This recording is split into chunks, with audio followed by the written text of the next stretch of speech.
Hello, lovelies. Welcome to Setbooks World with me, Ivan Shiko, still a part of Love, Learn, and Share. And I would like to remind you about the play 23 years and above.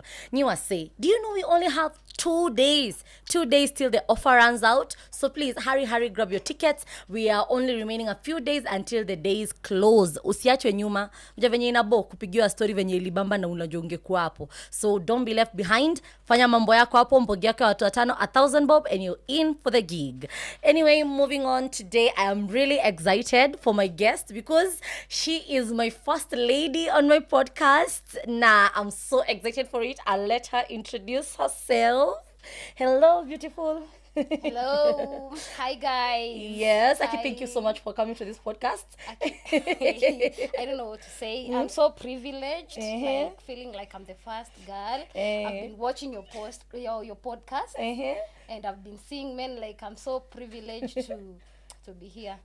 So thank you for inviting me here. My name is Poslyne Jokinjeru. Yeah. Aki, I swear in my life, I've never met, okay, apart from you, I've never met anyone else with the name Poslyne. I swear, where did your mother get that name? I'm home shepata mtu mwingine anaitwa Poslyne. Actually, you're not the only person mwenye anasemanga hivyo. Yeah, I've never. I've only met a lady on Facebook. Mwenye anaitwa hivyo in your life. We were like, hey, pia yalikuwa like, hey, I've never heard of such another person with such a name. You know, like, hey, pia we mimi najuanga hii jina ni yangu. And then it was like that. So I'm so happy to have a special name that everyone acknowledges everywhere I go. Thanks to my daddy. Sijui alitoa wapi. Ndio alikupea jina. So at my age naambiago like unajua this generation saizi watu wengi wako na unique names. But you see at my age mtu anashanga, hey, watu wamezoea Veronica, Beatrice, Susan, Grace, Mercy. So I thank God. Not Tabitha. By the way, how was it for you growing up as a girl? Like, to grow up as a girl in your ears, how was the experience? To grow up as a girl is different from being a boy, by the way. Yeah. How was it for you? Oh, for me, it's good because, okay, I'm born in a family. Tumezaliwa 2 girls and 2 boys. And so...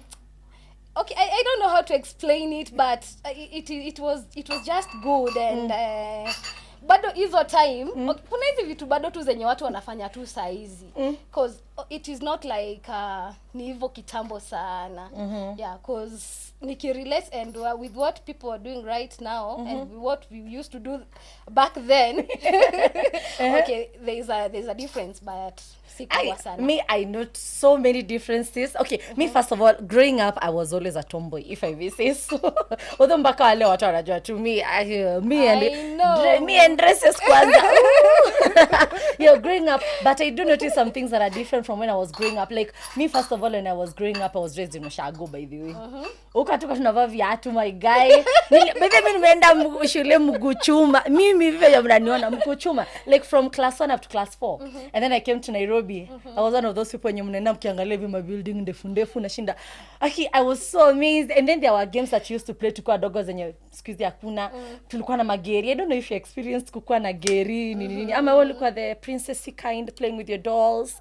Okay, I wouldn't be surprised. Okay, I was not a tomboy.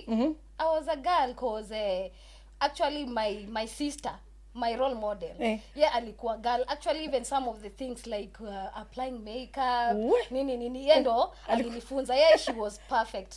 She was a girl. So kama nikukaa as a girl, nikukaa as a girl.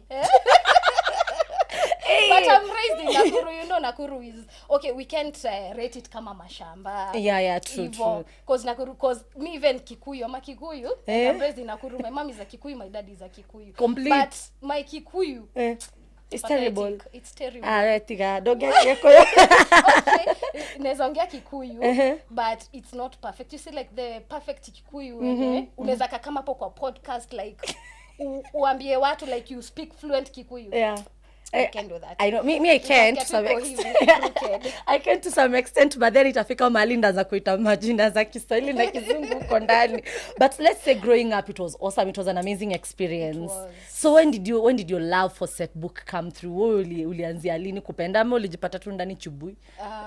Okay, it's been a journey.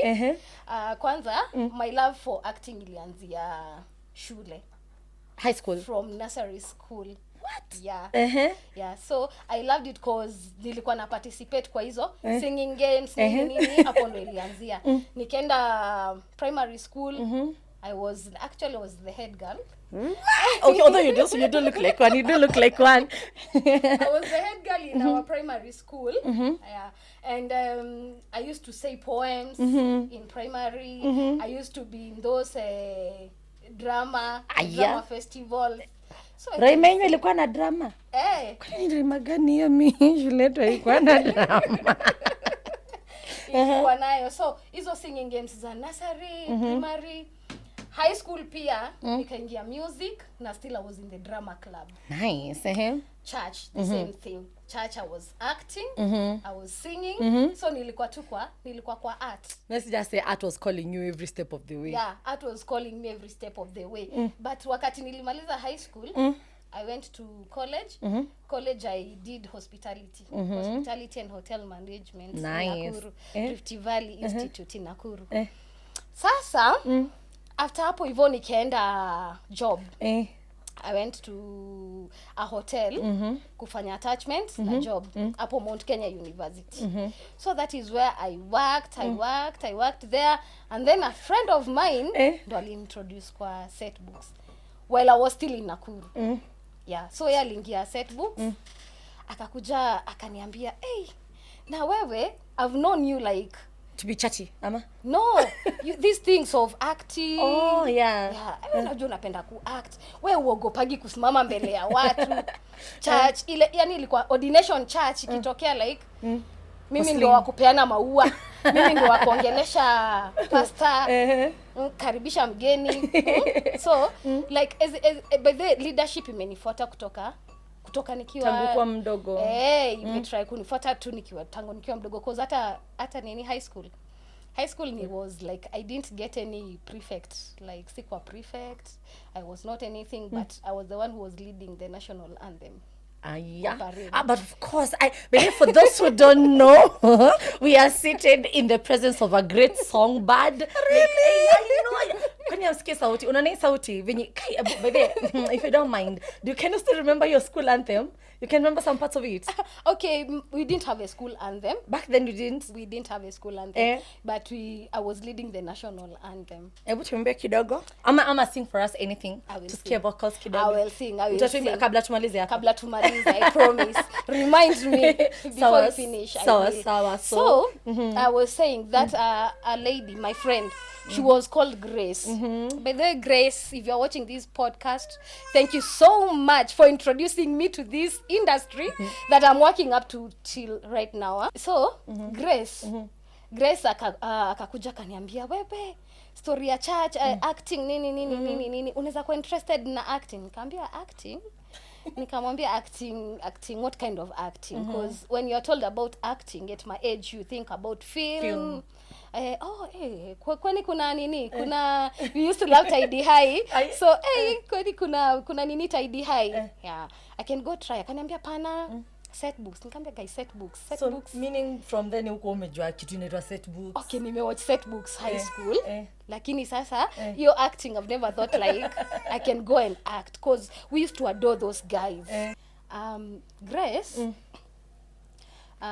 alikuja kaniambia, "Wewe venye una act church, vile una act church, shule na jume kwa drama na nini, I know you can do these things." So akanipatia date ya audition.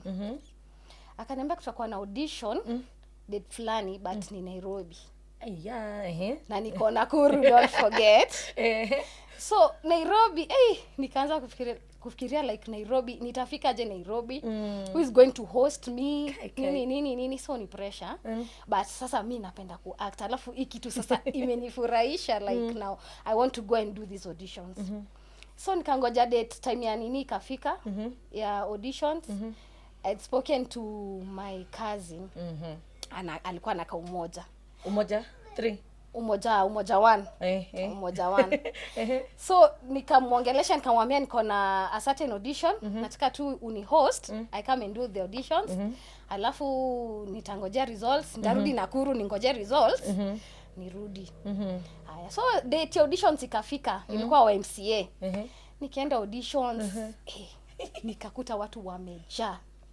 Like people were many, they were like almost like 300 to 400 people. Nani ya Setbooks? Nikasema, hey. I didn't expect such a thing. Yeah. Nikaanza kusweat like, hey, hawa watu wote. And like, how many people do they want? Nikaanza kujiuliza maswali. Alafu, nimekuja Nairobi, nimetoka Umoja kwa kazini yangu, nimeenda, I don't know anyone. Like, ule mwenye unasemanga amenipeleka. Yeah. Like tuta vibe hapo hivyo, like we are going to keep each other company kabla nini. So niko like, hey, nina tense tu peke yangu, bado mimi naogopa Nairobi, sasa nitauliza nani swali. Okay, we were given the material. Yeah. The monologue. It was a monologue. Tukapatiwa monologue, tukaambiwa like, sasa you have to get the monologue and then you come and present it. Yeah. Na place yenye mnaingia one by one. So tension. Hey. Shiko. I was like unajua niliamka mapema sana, nikaenda, so I was among the first people. I was among the first people wenye walikuwa wamefika. So nilikuwa among the first people wenye walikuwa naingia huko hivyo ndani kwa audition. Nikaenda nikaambiwa I book pretend. This is your husband. Now one of the judges when you alikuwa on audition.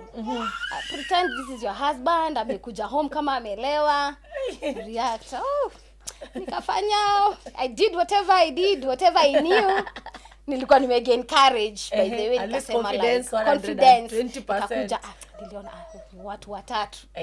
Unasikia nilikuwa na sifa ya kusimama mbele ya watu wengi. So I did my thing. They told me like, can you sing?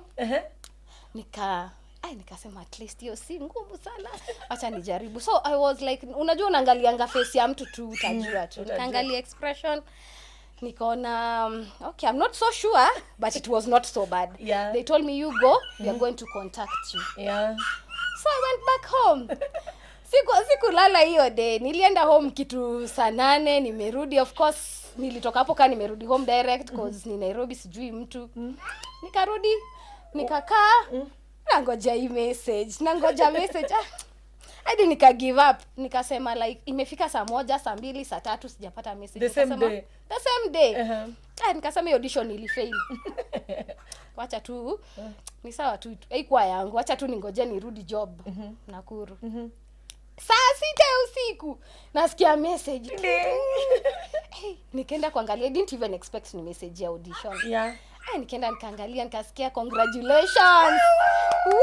I screamed. Wallahi. Mpaka kazini yangu akaamka, akaniuliza ni nini? Kama nimepass audition.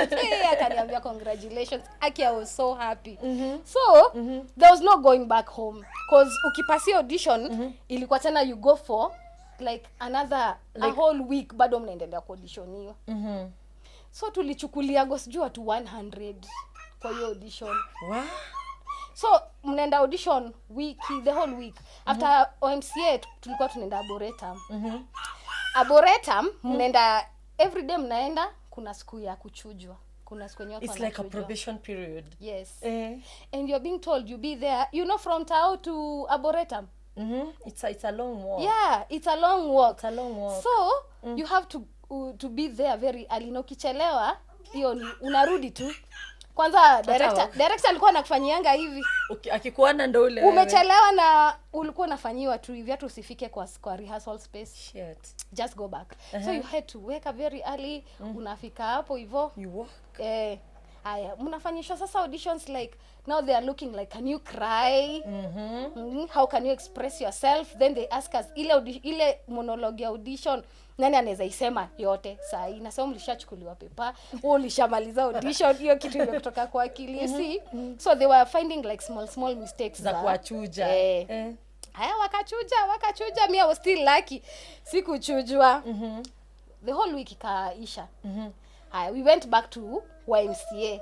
Like they tell you congratulations, now you guys have made it, now you are going to join the others now wenye sasa wamezoea kuact. Naambia na msishtuke mkifika hapo, watu ni wanoma. Aki walikuwa natushtua. And that audition process was brutal. It was brutal. I didn't go through such. It was brutal. So all this time kienda borata mlikuwa tu nyinyi ma recruitees, nyinyi wapya. Peke yenu. Kila siku ni kuchujwa, leo unasikia huyo amekatwa kesho. Manze, unajua hiyo tension day after day. Unajua like am I safe? Yeah. Nataka hivi like afu usisahau nimeacha job. Boss nimekuja, nilikuwa nimeomba ruhusa ya 2 days. Sasa 2 days zimeisha, boss ananipigia simu. Sasa ikabidi nikaona hii kitu ina prolong, acha tu nimwambie mimi sitaki job, nimeacha job. I'm having fun here. She was so heartbroken. Mbona umeacha kazi? Uko sure uko hiyo nyumenda interview uko sure utapata? Ushaambia umepata? Nikamwambia bado lakini naona can't take long na sitaki kukukosea, acha tu ni quit. I quit at the job. Nikasema this is what I want. I'll chase it. I'm not going. Haya. Tukapeleka MCA, we met the other guys, now they started encouraging us. Si ngumu, you just need to be confident. And I was big. So I thought, we kwanza hiyo body size yako, utapata ma characters. So they started encouraging us. Sadly, mchujo haikuwa imeisha. Tukaendelea hapo hivyo kufanya auditions sasa na hao wengine. Siku yangu ikafika. What happened? So we were given like a small skit, and then we were like 5 ladies or something. So tukapatiwa skit, tukaifanya. Sasa results mimi ndo niliangukiwa. We are so sorry. You are a good girl, you have a good body, you are good, you can act. Lakini ile namba yenye tunataka na watu wenye wako tukicompare, we just have to let you go. Oh my god. And you've quit the job? I've quit the job? Yeah. Which group was that? Your audition ni brutal, man. Ni brutal. Ni brutal.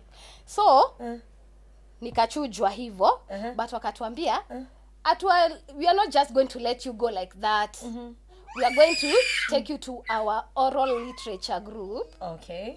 So at least uko hivyo mtakuwa handled. Tukafurahi tukasema at least unajua ile unajipatia hopes. Unajipatia hopes like sijaambio niende home. Yeah. Tukagoja like okay, what we wanted is Setbooks, but since imekataa acha tu try yenye inakam. Tukakuja nikapelekwa oral.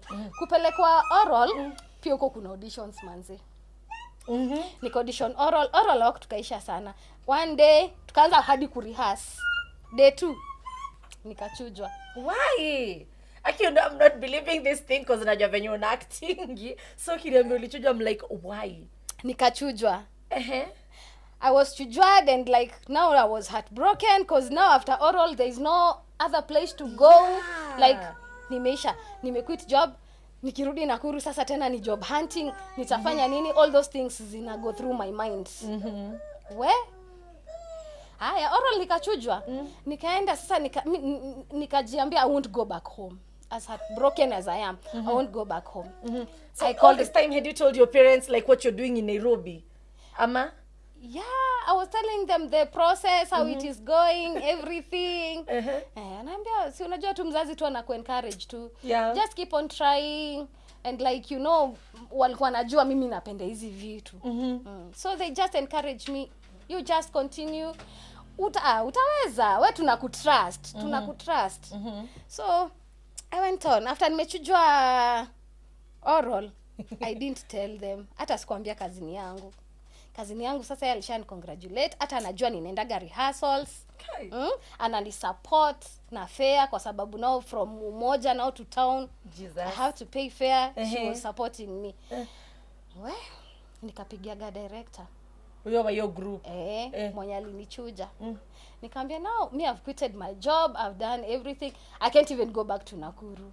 Can I even get a chance? Akaniambia kiuku kumejaa kabisa, lakini kuna rafiki yangu mwingine akaona group kama utakuwa sawa nitakuconnect. As desperate as I was, hata sikutaka kusikia anything else. Send me. Yeah. So the director akaniambia if I'm okay atanipeleka kwa group ingine. I was so desperate. Sikuwa na otherwise, hata sikuuliza ni group inakaaje, hata sikuwa najua by the groups zinakaaje hiyo time. So I knew maybe ni group kama hiyo yenye tu yenye nilikuwa nime audition. Nikaenda, akampigia, akamwambia ninakutumia mtu. Akasema it's okay. Group kumbe hata haikuwa hata na watu na walikuwa shaanza hadi kurehearse. Central Park, they were rehearsing in Central Park. So nika shift, nikapatiwa namba ya the director, tukaenda tukakutana, I introduced myself. Tukaendelea, nikapatiwa role. Nikapatiwa role. Tutaki kusema nilipatiwa role gani cause nilienda hiyo time ilikuwa the River and the Source. Nikaenda nikapatiwa Akoko. Okay. Akoko, you know Akoko, the role Akoko. That is the role that I was given. Yeah. Okay, nikachukua nikaangalia kwanza. Ukafika pale kwa description. Amateur, I don't know anything. Cause pale rehearsals zetu tunafanya ni vitu tu basic. Hata haiko serious. Vitu basic. Okay, nikachukua role. Mstaikimea nikapewa Waridi. Yeah, I remember. You read some good roles. Waridi. I was given Waridi. At least I loved Waridi, but Akoko ilikuwa na lines. Nikashanga hizi zote nitashika lini? Nikauliza like tuna practice for how long ndio tuanze sasa akaniambia 1 month. Naangalia lines na si book moja na nimepewa role. Okay. Nikajikaza. On top of that nikapewa narrations. Ulikuwa umeauditioniwa huko, wameniambia uko sawa. So you just get the lines. Get lines. Tukafanya, sorry, it was not 1 month. Ilikuwa time 3, so tuli rehearse like for 2-3 months. Yeah. Tuka-rehearse. Okay, tuka-rehearse. I was doing so me I don't know about this thing. So I'm just doing whatever ninaambiwa nifanye. So ikafika time ya shows. Hey. Nakwambia first show tukaambiwa iko karaoke. Karaoke moja karaoke. Karaoke social hall. Tukaekewa nini? Show hapo hivyo. Sijui walikuja how many students? Wachache sana. Below 100. Unajua last time we were here with Mzito alisabasha kwanza kwenye alipiga 27 students. Mi hata sidhani, I think wako wamefika hata 100. Sasa hiyo unaona zile bag zile za nini zenye zinakaza jeshi hivi zile refu hivi. Nilikuwa nimepack costumes. Where did you get the money to buy the costumes and all this stuff? Your cousin? My cousin was very supportive. Hata nini costume ya hiyo ya Coco cause alinibaiaga leso yenye kona cheetah print hizo. Alinuliaga leso 2 zinafanana, hii ya kufunga chini na yenye tulikuwa tunafunga sasa juu. Akanitolea manguo zake za nini, so the nini the older parts sasa za Coco. Akanitolea nguo zake, nikachagua costumes hapo, akanipatia madera. She was very supportive wake. Yeye ndo alinipea hizo vitu zote. So nimejaza, barikiwe bana. Barikiwe kabisa. So nikachukua mimi bag yangu, nimejaza manguo, najua nimeenda show. Nimeenda tumechapa show. At the end of the show tunasikia sasa comments za students. Wanakuja kuniambia lakini ya Coco hapo umetudanganya. Why?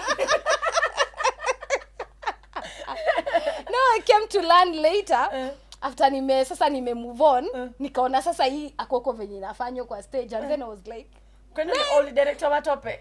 What were we doing? Seriously. Only director to Matope hapo.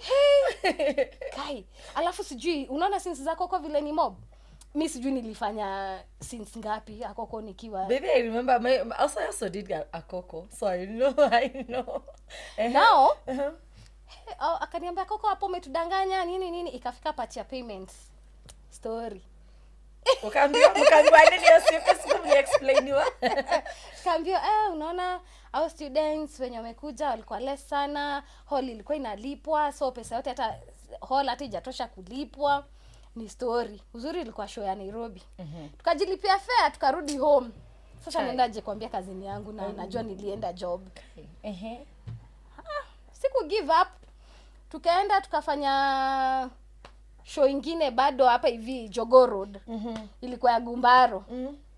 Chachami, yeah. That is the Gumbaro school. Yes, Jogoo Road. Chachami, we did a show there. Tukaaktia wazae. Tuka act hiyo siku at least tulilipwa 500. Tukalipwa, alafu from there we traveled now to Nyanza. Okay. Now traveling now has begun. Tukaenda Nyanza, tukaambiwa shows ziko Nyanza. Nyanza we went and did like 3 shows. No rooms, tuko tunalala kwa kina producer. Okay, aki this trend of taking people to your place. Like let's say theater was growing back then. Na mtoto nimetoka, I was working like nilikuwa kwa mama yangu, nilikuwa nimezoea soft life. Sasa nimepelekwa Nyanza na ni interior. After 3 shows nilikuwa nalipwa sasa 700. Hiyo ndio ilikuwa contract yako. 700. Okay, nikalipwa hizo show zangu 3 700. But sasa tumekaa huko like almost 3 weeks and we've only done 3 shows. Shit. Tunatandika mattress huko hivyo chini, tunalala. Boys sijui wanalala huko hivyo, kuna these nyumbas they call Simbas.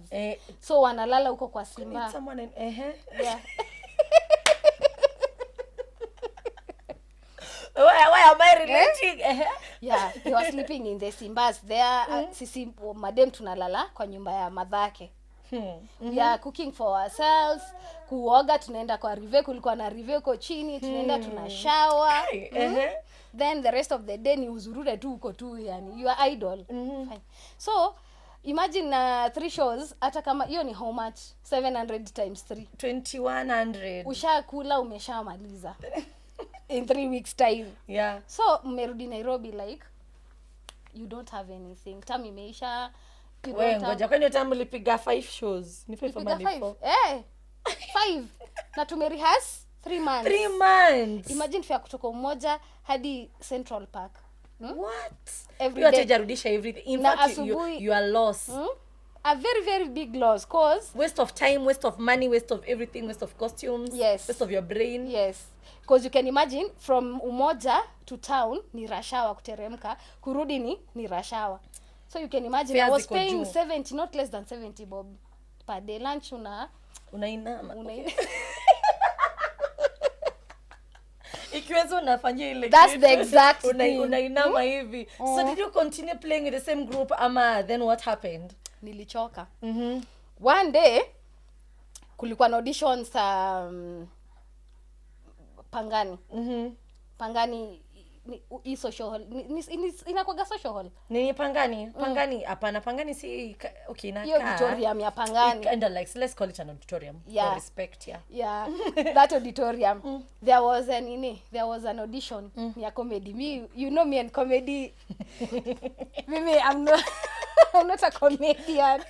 But kulikuwa na audition. So since niko home, nimeambiwa na rafiki yangu, hata kuna auditions fulani ni ya comedy. Wewe kuja tu fanye. Akanipatia comedy.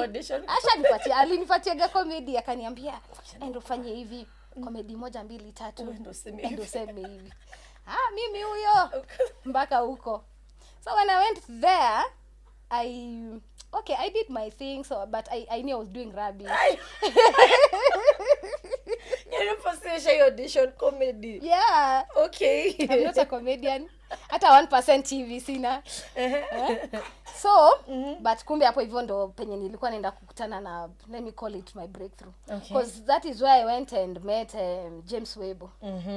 Webo? Yes. Alikuwaga huko hivyo kwa hiyo audition. Walikuwa na Freddy, siwezi sahau Freddy Mbadha. So, tukaongea na nani. Pia walikuwa wameenda kwa audition comedy. Habari kwa majudges. Ilikuwa after hiyo audition, walikuwa na rehearsal watu wa nini. In the same auditorium. Yeah, in the same auditorium. Okay. So I spoke to James Webo, sinajua tu Webo tu vile ni mtoka TV. I talked to him nini hivyo, nikamwambia I'm an actress, akaniambia na Setbooks hivyo mdomo yangu pia ile kuongea, tuka exchange numbers. So they were doing a play uko Deliverance ya Don Home. Yeah, I know those plays. They used to call them cantata. I don't know if they are still there. Christmas cantatas. Yeah. So they were doing a play. Akaniambia, we will be doing a play. We are rehearsing in such and a such place, uko Deliverance. If you're interested, you can come and see how we are acting as we interact, nini. Mimi huyo Deliverance, cause sasa Umoja na Donholm is not far. Yeah. Nikaenda, I was going for their rehearsals almost every day. It was so interesting. So alafu nimekuwa na like, guy, kuna watu wana act hivi. Design kali. By the way, I know them, they direct with so much passion. Yes. Their characterization is so deep. Was Mavo there too? Mavo was there. I know when Scovia. you see Mavo and Scovia on stage. Yes. It's They were fire. there. Aki, they were great actors. Alafu nimetoka place enye, nimepewa role ya Coco, nimefanya matope. Like sasa I'm seeing now real actors. Yeah. So I was interested. I was going there every day, like ninaangalia. Na sisi walikuwa tunaenda kuona tu wakirehas. Naona Scovia alikuwa amepewa role nyingine hapo. Yani analia. I was like, guy, is this even real? There are people who are joking. Emotions unafanya. There are people who are joking in this industry. Hapo penye nilikuwa nimetoka previously. Angefanya nichukie acting, by the way. Wallahi, ungeona hii ni matope ni nini sasa? Kabisa.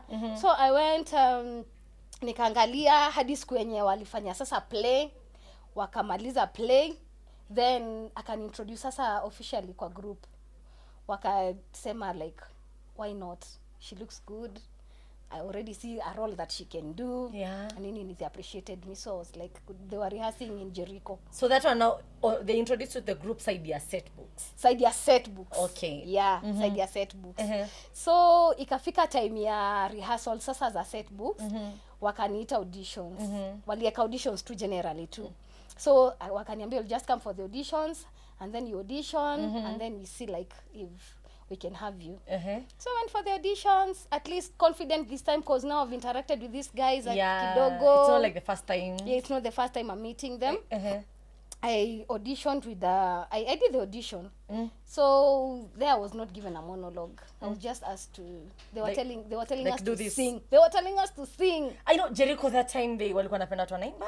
Yeah, and sasa ujue nilikuwa naenda ku audition na Tot Milestone sasa. Yeah. You know Tot loves singing. Ito tukimbo umemaliza. Yeah. So they told me to sing, and then I said, okay, they've given me a part that I can do and love. So I sang, and we were like, actually they wanted one girl.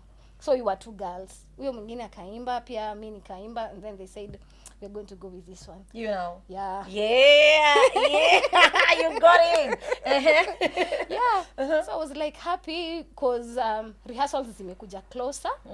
So at a fair haitakuwa tricky sana. Yeah. So they took me in, nikapatiwa role sasa, nikachenchiwa the Rivantesos from Akoko, nikapatiwa Elizabeth. I think that's where I found you. Hapo ndo nilikupata. Nikapatiwa Elizabeth. Then they gave me Natella in Caucasian Choksako. Yeah. And then Mstake Mea wale, it was Becca and who? Those ladies. Wale wakuwa the kuni three Mstake ladies. Mea. Pili na tatu. Mdomo. Yes. Sasa tukaanza kudirectiwa. I'm telling you, it was tough. It was not like what you have been seeing before. It was tough. Me, ile ingine tulikuwa tunakuja tunaambia, sasa ni nini hizi mnafanya? Okay, just go ahead. As in hata tukua tunadirectiwa. It's like we were even directing ourselves, and we are amateurs. We don't even know this thing. So I met directors. I met Webo kwanza sitaisahau hiyo scene ya wao mama watatu. I don't train zombies. What are you doing? What are you doing? I don't train zombies. So I was like, Hasa zombies why mnalalisha show? As in amfanyi venye anataka. Najua Webo akikwambia like do this. Do exact. Anataka you bring it out. Hey, but alitumold. Nataka Jemo niende alikunini sana. Mimi both of them, but sana Tot niende alikuwa like Tot tulikutana naye narrations. Me even in my characterization, because I was not in the same place but mali alikuwa anakuja. Me he used to beat me, and then you know Tot is saved up to date, by the way. Yes. Me there was a day he took a chair and started beating me. Aniuliza, aniambia sing like you're singing for God. Nini ananigonga nayo like why you guy. They used to be that tough. I know, but ukitoka now look. But characterization, mimi tunaweza sema alinijenga sana ni Freddy, because Freddy was there with us. Hakuna kwenda lunch. Kwanza anatela. Alikuwa anasema say this line, say it this way. Usiposema hivyo, go back. Do it this way. Go back. Do it this way. Sauti ilikuwa inaisha cause hautaenda lunch. Na utarudia the same thing, urudia again and again and again until you get it. But I did the character. He brought it out cause ulikuwa una jam hadi lakini alafu ukiangalia tu motivation yenye watu wengine wako nayo uko like siwezi enda na wao watu stage mimi kama mimi ndo ninakaa hivi. So that is where now I started growing my characters, at least nikaanza kuona enyewe sasa now I'm becoming an actress. So how did you land in the company that you are right now?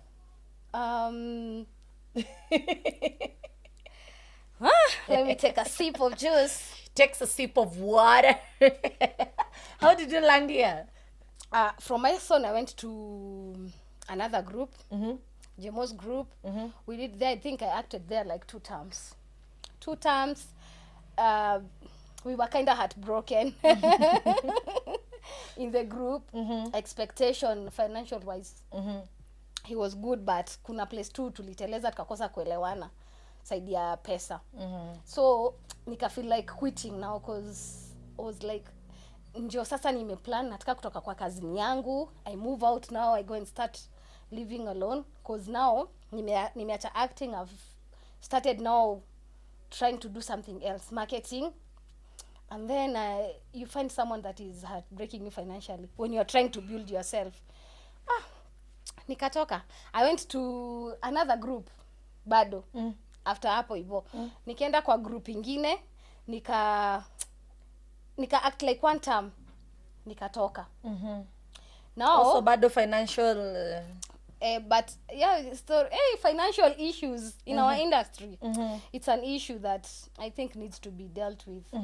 So after hizo groups zote now you've asked me how I learned about the group that ulilandaje hapo sai penye ninafanya kazi sai. How much was a journey? No, okay, this time enye nilikuwa kwa group ya 3 enye nimekuambia after nimetoka saa kwa kina Webo na Tot, I had a friend mwenye alikuja, yeye ndo alikuja kwa hiyo group.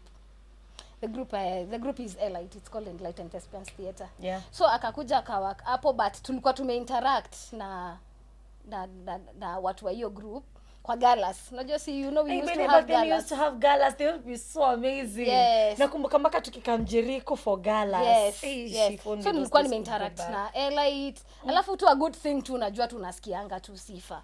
Ndio. So I had like kuna group iko wana treat actors wao vizuri, blah blah blah, those things. So I had a chance to interact with the director of the group, Shem. Tukaongea naye, sasa obviously kama tunaenda galas definitely wamewaona kwa ameniona kwa stage, amnajua stage work. Mlikuwa mnatushtua tukikamgala Jericho. By the way nilikuwa nimewa rank mbaya.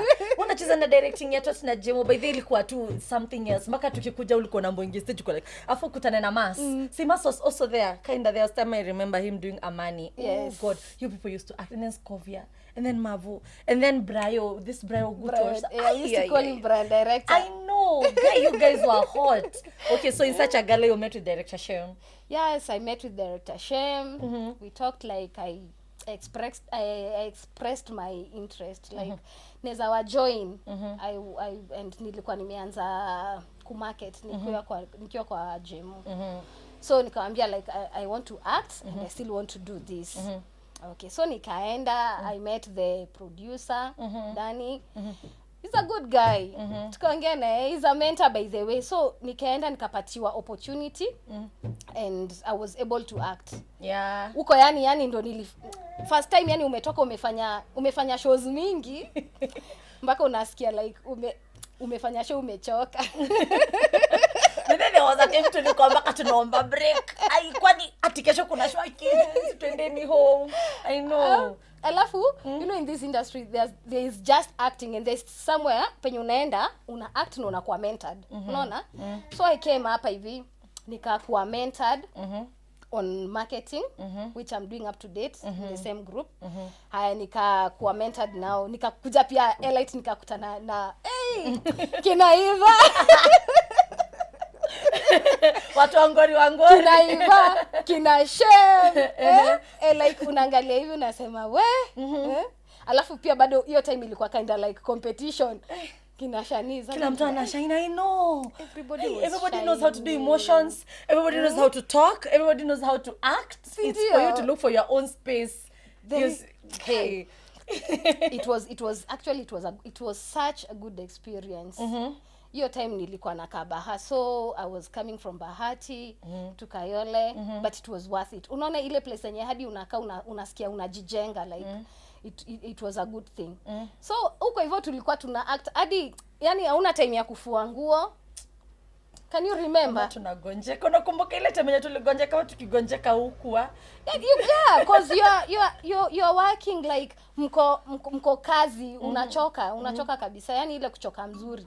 Si kuchoka ya kuzurura 3 weeks ukiwa idol. Kuchoka cause uko job. Uko job daily. Yeah. So that is where I've been working. That is where I've been mentored. Where I found kuna regulations like elite hawezi haungeingia like stage ama any school compound ukiwa when you are drunk or you have taken any kind of drug. So you see kulikuwa na strictness na ndio maana job ilikuwa poa. I guess up to date na kuanga hivyo inakuwa bado na the same strictness ni same. By the way now in my last episode, is it the last one ama ni gania Tuzidi, when Tuzidi was here, he talked about how some producers are mishandling cast and also to some extent harassing them. And let's just say girls especially, because now you are the first lady I've had here. Ladies, like unaona their space in theater, kuna venye tu mashida zenye wanapitia and most of them don't even get time to kusema ama to speak out on what is happening. So hiyo time yote yenye umekuwa in theater in all of those years in those productions that you have worked, have you come across any such things ama ukapata mtu wa karibu na wewe anapitia the same thing? Yeah, like in my first production hiyo yenye nilikuwa you are experiencing such things. Gani kukatiwa na director ama kuthreateniwa ama which part? Kukatiwa unasikia after rehearsals unasikia mtu anakuambia like see twende home to relax, like how do you go this something is supposed to be professional. How do you go with your mentor at him relax home? And then ukiongea na girls, you know you always have a girl talk kwa group. Unasikia like even other girls are saying haya hata mimi ashaini ameniambia nini na wengine washaienda hiyo relaxation. Wengine wana give in kwa sababu you don't have anything to protect yourself kwa kazi. Unapata like umeambiwa unapata mtu ameanza kuonyesha emotions na yeye ndio anakuonyesha attitude na yeye ndio boss wako. Ukikata. Unapata saa watu wengine wame give in. Juu boss wake ameanza kukutreat vibaya, ameanza kuniacha, inabidi tu nakubali. Si ndio? And then what happens? Unatemwa, mwingine anakuja. Unatemwa, mwingine amekuja. Si unaona tu saa hizi like they don't, most of the groups they don't have regulations. You like see like niko na hii lot this time. I will treat them the way I want. Next time I'll just put auditions and have actors na tuendelee. So it's like I don't even care about this batch. Once it goes, there is another batch coming in. Exactly.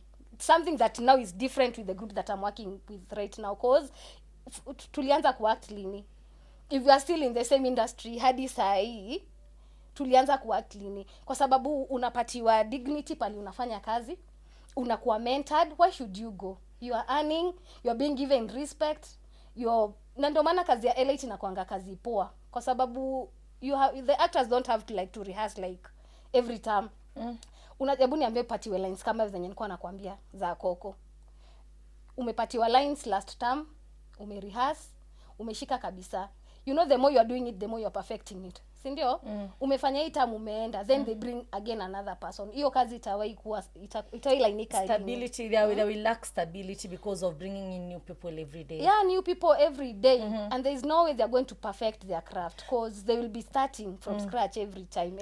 So there is an argument I heard that sometimes it is the girls who want these things. It's not even about the director. Like it's the girls who are like, should I, for lack of a better word, throwing themselves at the director directors, are the stage managers, are the producers. So how true is this statement? Okay, I don't know how true it is, but according to me, who is mentoring who? Mimi ndo nimekuita kazi. Like, I'm mentoring you. Even if I come and throw myself to you, because some girls are young, I understand. Because kuna wenye wanakuja kwa 18 years, those people are still young. But who is mentoring who? Nikikuja kwako kama producer, what are you supposed to do? So you are supposed to even avoid that thing kabisa. Yes, but in my case, like venye nimekwambia, according to my experience, most of them, they go after the girls. Not the other way around. It could be a possibility, maybe it's true. Wanafanyanga the girls, they throw themselves to the producers. But in my experience, most of the producers, they're the ones who go after the girls. Yeah, true. Yeah, and in such a scenario, they're the ones who are mentoring these people. So they're supposed, it is not even supposed to be a question. But I think nowadays, especially with the kind of industry you have right now, kuna tu producer twingi wenye ni tu boy ndio tunafunga. Unaona wenye last time Tuzidi and Jemo have talked about the same people. Also, I think Moses Ngwili talked about the same. A person comes to a group venye ulingia ile your time, unaona sasa uliko ready ushalan marketing kidogo, atakani yako tu self-trained, you stay like for a time, and then you think like, oh, let me go and open my own thing, probably I'll get more money. Alafu anaenda, so unaona like the producer is say 22 years old. Msichana wa 18 akikuja, si unaona like unaona mko the same age gap. So like there is also that rampancy. Probably that is what is making it be big this time. But if what regulations can be taken? Some madem unaweza tu advise ni kasi madem sasa tukiwa kwa industry. If such a thing happens to you, like assuming and there's a girl who is going to audition, because I'm sure most of them are going to audition this December. Kuna auditions mingi, posters are flying everywhere. Ama demo nyana audition, how would you advise them to take care of themselves if such a situation occurs? Ama what advice would you give to them? Ama hata wenye wako ndani? I would advise them to look for a mature production. Kwa sababu hii industry kuna mature production. One of them, the group that I work for, like a group like Elite, naweza itetea kwa sababu ninafanya kazi hapo hivyo, and I know the rules. Unaona group iko na mpaka protocol. There are groups that don't even have protocols. You see, like we have the producer, we have the director, we have like hata such issues zikitokea, like you know how to channel them. But kuna productions zingine kama hizo zenye unasema, someone just acts like for one time and goes out there, and so if you audition as a girl and fall in such a group, you are supposed to know, like you're supposed to be focused, because hata sisi kama tungekuwa focused, we went through these things, tulikatiwa, tukafanyiwa vitu, but tulikuwa na focus. Mimi nikitoka Nakuru nikikuja Nairobi nilikuwa najua nakuja kuact kwa sababu I want to grow my career, and I know this is actually it was not even a career that time. I just knew I love acting and I want to act, so I was focused. So for the girls, I would advise them that wasichukue side shows. Don't. Like that person is just going to use you and leave you. Yeah, kwa sababu producer mwenyewe establish hata group yake.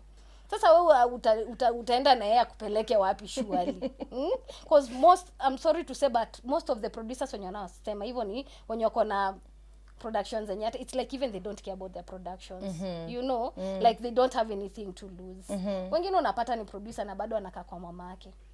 What the hell? Yeah. Wewe acha. Producer anakaa kwa mama yake? Yes. Sahi 2024? Yes. You joke. Yes. Ni mkubwa. You find someone is a producer na bado anakaa kwa mama yake, bado anataka jimenta akiwa kwa mama yake, kwa sababu ameenda amemarket show 2-3 hivyo amepatiwa, then ana feel like I want to do this thing, but hata nyumba yenyewe hazijikombola, hazijilipia.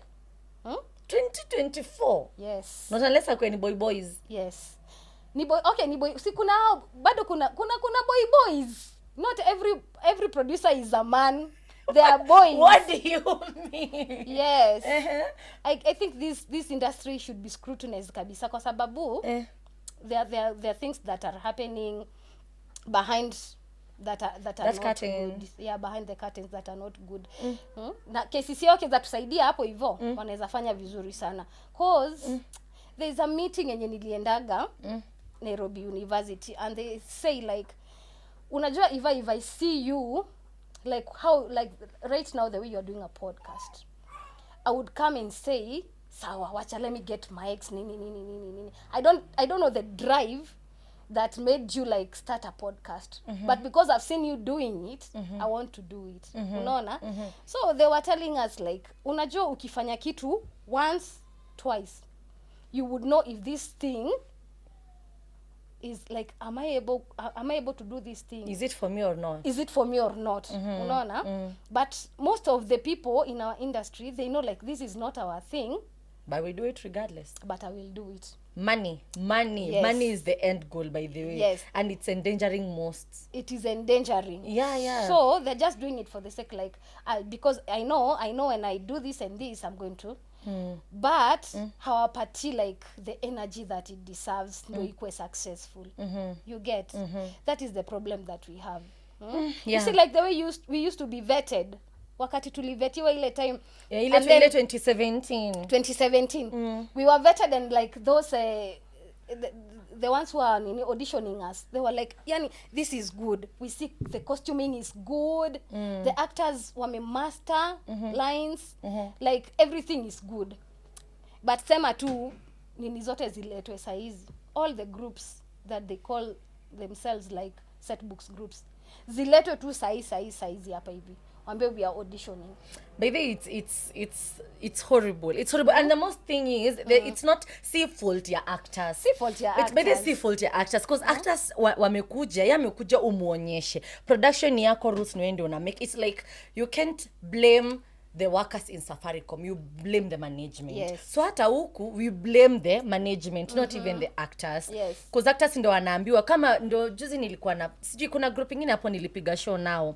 Man, unajua, okay, umekaa mahali mmezoea like lines, lazima upige lines, bro. Tukienda hata wanafunza kwenye 20 ni 30, piga lines zote, no stealing, unaona? Alafu unaenda mahali pengine unapiga lines, kama mimi currently I'm doing Sarah, and then you go meet now your co-actor hana lines, alafu hata ili mwenye anapoteza moja mbili, but totally anakutupa mbali, and then you question them later like they are not, as in, see, big deal. See, when tunafanyanga like, see, big deal. And then I'm like, so I was talking to the manager of that group and I was asking like, kwani tumepiga show, bado tumepiga nao, lakini show kama kadhaa nimeenda nikapiga nao tena nikapiga nao. Then I was like, how come the problem is still the same? Tunapiga nao show bado, like I so the problem I saw last time nikaku advice kenye ufanye bado naiona sai. Yeye mwenyewe pia kwa lens zake hana, yeye mwenyewe ana act na hana. So it's like, if you don't, how do you expect them to? It should start with you. It's like the way the producer dresses, the cast members will dress like that. Yes. If you are a bad talker, you talk badly, they will talk badly. True. If you hate, they will hate. They're like, because when you umesema na venye tuzia sema, you're like a father, you're like a mentor to them. Yes. In indirect way. Yes. You should be like a father. True. Speaking of, at some point, I know you also did a production. You had a production differently.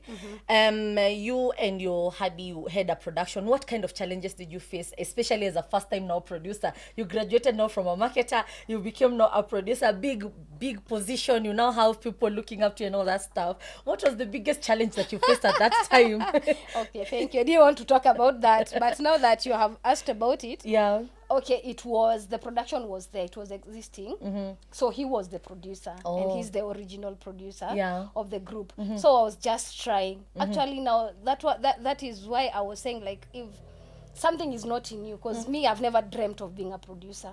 I know I am a good marketer. Yeah, marketing, yeah. But I have never dreamt of producing. So I did it because now he said, like, instead of me doing all these things, you can take over and help me. But there are very, very, very big challenges in handling a production. Yeah, that is why we have so many hiccups in the industry. One being that one, like, you doing something that you think like you can, I am just going to a school, we do this 1 2 3, we get money, but a production needs to be maintained. Yeah, true. You see, you need, maybe people don't get it. They don't get posters. You need posters. You need not just posters, good posters. Yeah, quality. There are people who go outside there with bad posters. You need good posters. You need costumes. Good ones. Good costumes. Yeah, and you can't tell actors to buy everything. Yes. You need a director. I'm not a director. My husband is not a director. You hire. We have to hire a director that we have to pay for us to have a good product. Yeah. You see? Yeah, lots of work. Yeah. It's lots of And then logistics, pia, like knowing where they'll sleep. Show you it will do haijatoa. At the end of the day, you'll have to pay for fare, accommodation, and pay the actors.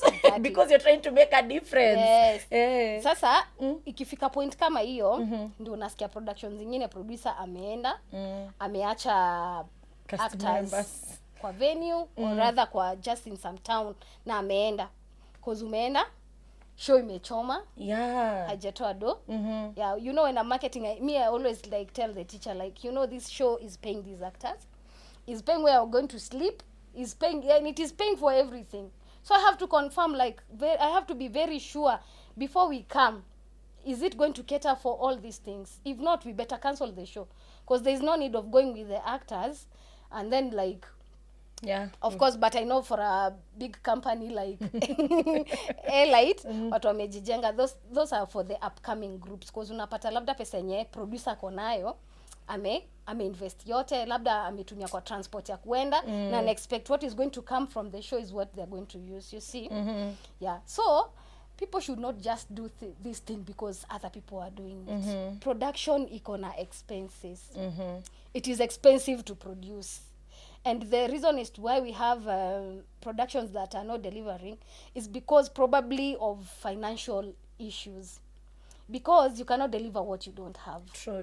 And if you're not going to pay a good director to direct your actors, utapoteza shows zote, utakuwa unafanya one time, utafanya tu hivi bla bla bla, unless tu kama kuna nini quacks nilisikia I had that name somewhere.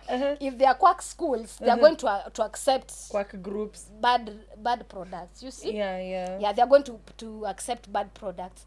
But hawezi enda shule hizi kubwa kama hizi zenye si uenda shule kama Alliance, hawezi wapelekea crap. Yeah, true. Yeah, shule kama Kabarak, hizi shule you can't take crap. You have like they have to see like you are an organized group. You have marketers. Another thing ni yo marketing. You cannot have a group and you have not like looked for work. You have a group of 14 people. These people are looking up to you. Wamerehearse. Hiyo scenario tu nimekuambia. Mbona niligive up nikatoka group yangu ya kwanza yenye nilikuwa? Kwa sababu ya nimeput a lot of effort, but ikifika time ya kufanya shows penye na expect nipate, as much as ni passion inani drive, I also have needs. I need money. Yeah, I need to buy myself clothes. I need to send my mom something. Yeah, you see, we have expenses. They have to see their girl is doing something. Yeah, imagine cousin yangu kama yeye mwenye kwa nakwambia ameni support hivyo. How was I feeling like umerudi nyumbani, mtu amekuwa akikulipia fare, you can't even go with milk or bread kwa nyumba because umerudi ukiwa zero. Your cousin put up with you.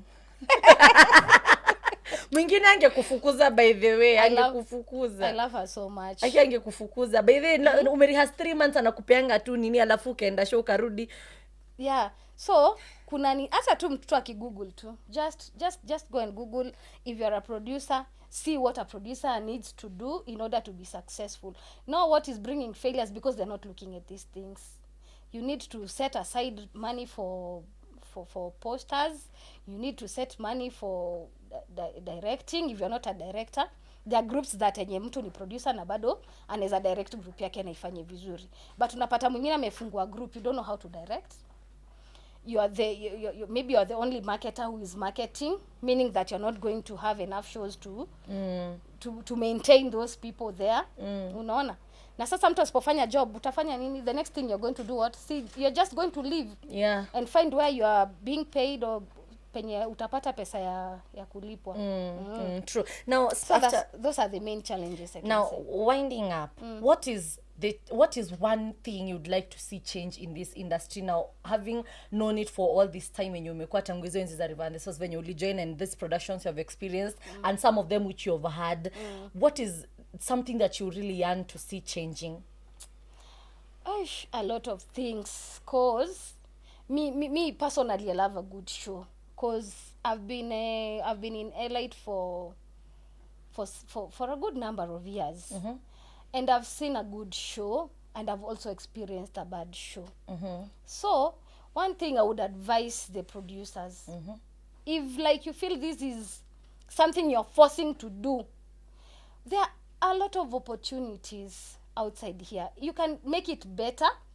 Na ikikata wachana nayo, kwa sababu there is no need, because ukienda hata marketing unasikianga mwalimu akona concerns. Hope you're not going to do like I know such and such people. Anasema kuna watu wenye walikuja hapa hivi, they don't even have discipline, they are interacting with the students. Yeah, so vitu zenye mimi kwa group yetu mimi sijui, cause mimi group yetu najua boundary between students, na najua that one is something that na it is okay according to me. Sijui ni vile tumefunzwa, naona kama ni kitu too obvious mtu anafaa. So they should know the rules of the schools, wa respect, kwa sababu mimi am a parent, and actually Setbooks ndio ina to feed size kwa nyumba yetu. So I would not love to see someone spoiling where pali napata my daily bread. She's a mom of 2, by the way. I know she doesn't look like it, but 2. Yeah, I'm a mom, and kwanza wache kuharibu kazi, because if you don't plan well, you are spoiling our industry. Okay? When you are mistreating, another thing is mistreating actors. Na bado ina come back to this point, kosa kujipanga. Because why are you mistreating actors? You have not planned well for your marketing. So definitely you're going to make the actors suffer. They are the ones who are going to suffer. Actors wakisafa, hata huko hivyo nje utaanza kuona memes. Siku hizi unajua kila kitu ni internet. We mimify everything. Yeah, you will see memes about Setbooks, because acha nikwambie majority of the groups, sorry to say, majority of the groups ni zenye zina hazijaji plan majority of the groups in this industry. But kuna specific groups zenye zimejipanga vizuri, wenye wanaweza kuja kufanyia kazi na uone like by the way, they are professional groups. Yeah, they are professional groups. So naweza taka sana niongela juu nimeona podcast ya KCCA. If KCCA can help and distinguish, like wascrutinize kabisa, waangalie like if group haiwezi itoke kabisa, na si ati mtu ametolewa aende kabisa. If you can plan yourself and come and prove yourself like I am ready, I can do this thing, then they bring you back. But apparently kama wanaweza kuseparate tu hizi groups kabisa na ministry, cause 2017 kama hatukuwa na issues mingi sana hivi. Sindio?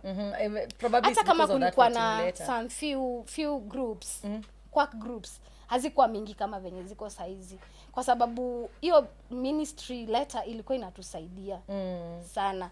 You would go, cause I remember hata nikienda kuchukua na barua kwa ya Nakuru, cause me market Nakuru County. Nikienda kuchukua kwa county director, alikuwa like I need to see the signature of, they were calling him Naul or something, kwa sababu these are schools, we don't want people going to schools doing things that you're not sure. So I need to see the signature ndo nikupatie.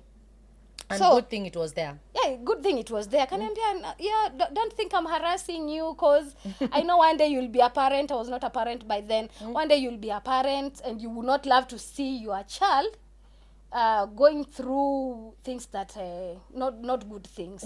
Alisema, I understand, but here we have it. We have been tumefanyiwa nini, what do we call it? Vetted. We have been vetted. Yes. We've been vetted and it shows we are good. So ni planning, main thing, plan. Watu wa plan. And if haiwezi, wachana nayo. Kama haiwezi, achana nayo. Okay? Exactly. And at least ngoje ufike kiwango fulani ndio endo kafungue production. But I think that's very important. Don't and I don't know if it's over ambition that is causing people to open groups without proper knowledge. Like jua a lot about it. It's like when you're doing a business, you just can't open ati just nimeenda nimepatoa na amefungua botika na uza manguo na zinaenda pia mimi nataka kuopen. I have to know where does she get her clothes, what is her buying price, what is her selling price, what is the making her clothes buy, other than that boutique zenye aziendi ziko na dead stock. So know the biashara first, hata si biashara, know the industry well, before you now go and open a near production. I think that's very important. And not everybody is meant to be a producer, by the way. True. So if you're not meant for, then stick to acting and do it good. Yes. If you're meant to be a director, do it good. There are a lot of opportunities, just like she has said. I don't even think there's need for asking you for a parting shot. That was properly a parting shot. Yes, not unless there is something that you feel hujasema na unahitaji kusema. This is your time. No, I think we have talked about almost everything. Yeah, sidhani kama kuna kitu yenye nataka kusema. Maybe too, I just thank my producer, because I don't know how many people would come here and thank the person that they are working for. Yeah, mi pali nafanya job, nimekuwa mentored miaka mingi, and I've said like ukikuwa place yenye umekuwa mentored for so long, inaonyesha tu directly that that place is good. So I would tell them to, kama hawawezi wakuje advice. Wakuje advice from our CEO. Awambie the way he does the things, because it has been good. Mi sijai nyang'anyo pesa. Light. Nikiwa actor na nikiwa marketer. Yeah, and right now I'm not a stage actress. I am marketing. Fully marketing. Na hiyo ndio inakulisha na watu wako wili. Yes. Hiyo ndio inanilisha na inanifurahisha kwa sababu job yenye elites wanafanya, the actors, inafanya ikue easier kwangu as a marketer. Then I think we should also say thank you to the actors in Elite. Thank you for doing a splendid job. By the way, and most people don't know this, by the way, and actors are not oftenly told this. You as an actor, wewe ndio yani engine, wewe ndio unamata. Unaona wewe, bila wewe nothing will move. So always know that and hold it with pride. By the way, most I don't think all actors are often told that. They're not appreciated. They are not appreciated. Wanadhalilishwa if anything, ndio wajifila wawezi. But you should know that without you this car won't move. You're like the engine. So in the production that you are, if everything is flowing well, usiharibu. Serve with your whole heart and passionately. Now, winding up, you promised a song for us as I set up the game. Oh my goodness. How can this song go like this? Director naomba focus na sura. We must listen to the vocals. Okay. Sing I will sing a song, and because it is about Setbooks. There's a song that we were taught. Umesikia rhyme? We were taught. Yeah, ilikuwa the river and the source. So easy lines ni lines za Koko. Yeah, so alikuwa ameziweka zikuwe musical. Nice. But in lines. So the song used to go like, najua ni miaka mingi, hope I'll remember the lines. She had only seen the dark side of life, but her spirit had to push on. All her life she had done all her best to get what she deserves, and she got it. She taught herself how to rise and to fight, for nothing good comes easy. Determined to fulfill that which was not to be fulfilled by a woman. Then next was a Coco. Hey guys, I'm having chills. Umesikia sauti wewe. Baby, that song is very beautiful. Taught wherever you. Unaona venye very creative. Yeah, I know. Ambaka leo if you ever did a musical, akibe they taught fanya musical. You see like we're so many. Yeah, taught wherever you are. By the taught amemold watu wengi. Me, he was my first director in theater. It was nice. Actually, when tulikuwa tunaimba hiyo time tukiwa Elite, he used to call us Elite choir. Unakumbuka? We used to sing. Manzi, there was Vigilius, there was you, there was me, then there was, who else was there? Shanice was Shanice there? Yeah, Shanice was there. Yeah, like it was amazing. And then there's this song yenye alikuwa ametwekea hapa mbele ya Obura.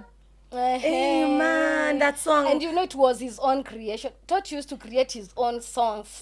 Za the Rivan the Sauce na nazieka stage. A very wonderful man.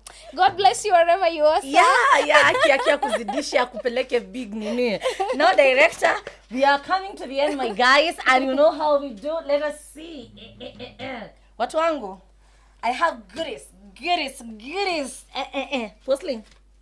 Poslyne. Demo yekoyo. Why was it not best? I see me half what is you know how we do, you know how at I lost in 100. I wish I had 100. Isn't it for us all? Okay, guys. You know, in Nakwanga, the most tensing part of this podcast. And most people are African. By the way, guys, do you know? Yeah, like in our pasha mwisho tukimaliza. Where's my beautiful book? Guys, it's time for us to test Poslyne. Oh my goodness. Uzuri, you did not ask me what grade I got in Form 4. But Already I can tell it's a good one. See, when you're anaongea na express, you can already tell. Like, come on. When you're anaongea, you can tell. Definitely. Niulize maswali ngumu. Kwanza zako ndio rahisi. Hizo kishinda kupata nani fault ni yako. Wewe kishinda kupata hizi, I've chosen very simple questions.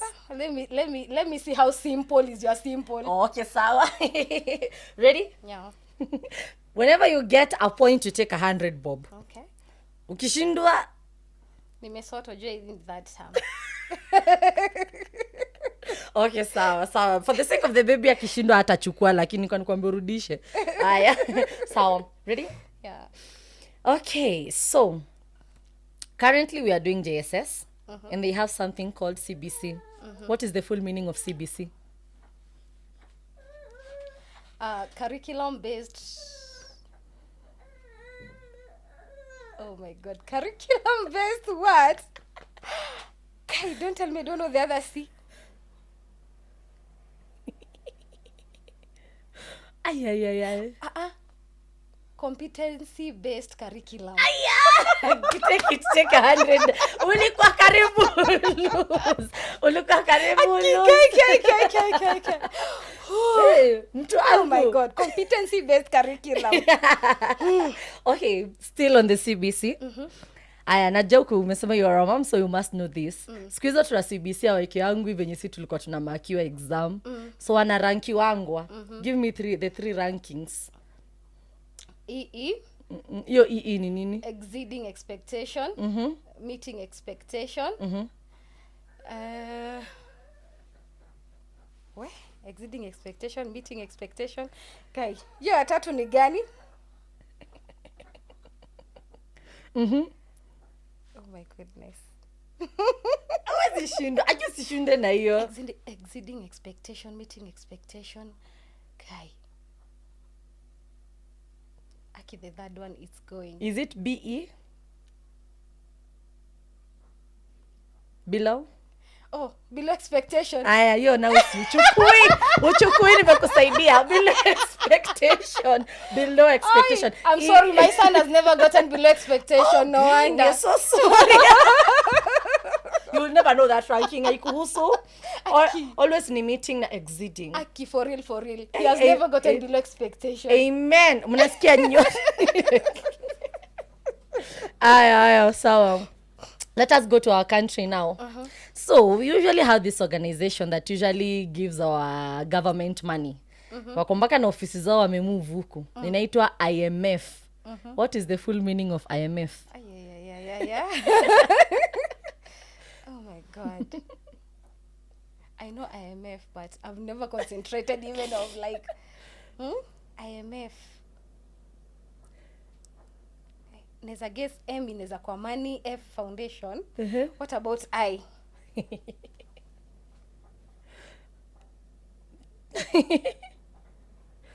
IMF. Interior. Interior Money Foundation. Interior Money Foundation. Wongo. The full meaning of IMF is International Monetary Fund. Not foundation. Okay, no, IMF. I always see it all the time like IMF. IMF. It's International Monetary Fund. It's all right. It's Interior Money Foundation. Aya. Another question to go. Haya. As a Setbook industry, we have a lot of organizations that you're partnering with to ensure that we do our job. So there is this one called Kesha. What is the meaning of Kesha? Kesha. Kesha. Now last time, Moses Nguri mentioned it in his last podcast. Okay, didn't see it. Nata ningeona sijui kama ninge. I know it's Kenya.